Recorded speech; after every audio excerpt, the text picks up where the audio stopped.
Episode number 171.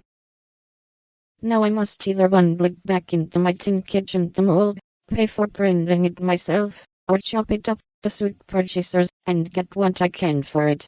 Fame is a very good thing to have in the house, but cash is more convenient, so I wish to take the sense of the meeting on this important subject, said Joe, calling a family council.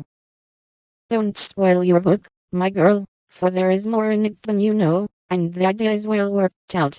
Let it wait and ripen, was her father's advice, and he practiced what he preached, having waited patiently 30 years for fruit of his own to ripen, and being in no haste to gather it even now when it was sweet and mellow. It seems to me that Joe will profit more by taking the trial than by waiting, said Mrs. March. Criticism is the best test of such work, for it will show her both unsuspected merits and faults, and help her to do better next time. We are too partial, but the praise and blame of outsiders will prove useful, even if she gets but little money. Yes, said Joe, knitting her brows, that's just it. I've been fussing over the thing so long, I really don't know whether it's good, bad, or indifferent. It will be a great help to have cool, impartial persons take a look at it, and tell me what they think of it. I wouldn't leave a word out of it.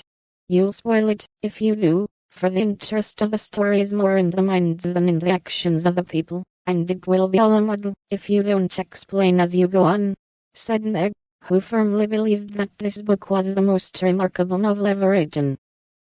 But Mr. Allen says, leave out the explanations, make it brief and dramatic, and let the characters tell the story, interrupted Joe, turning to the publisher's note. Do as he tells you. He knows what will sell, and we don't. Make a good, popular book, and get as much money as you can.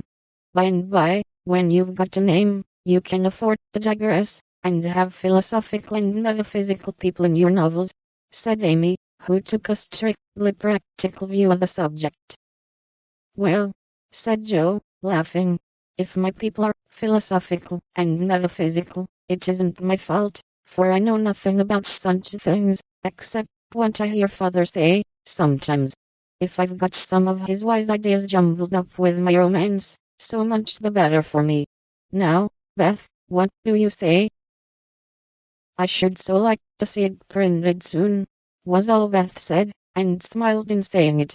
But there was an unconscious emphasis on the last word, and a wistful look in the eyes that never lost their childlike candor, which chilled Joe's heart for a minute with a foreboding fear, and decided her to make her little venture soon.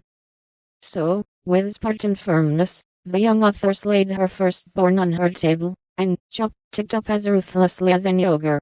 In the hope of pleasing everyone, she took everyone's advice, and like the old man and his donkey in the fable suited nobody. Her father liked the metaphysical streak, which had unconsciously got into it, so that was allowed to remain though she had her doubts about it. Her mother thought that there was a trifle too much description. Out, therefore it came, and with it many necessary links in the story. Meg admired the tragedy, so Joe piled up the agony to suit her, while Amy objected to the fun, and, with the best intentions in life, Joe quenched the sprightly scenes, which relieved the summer character of the story.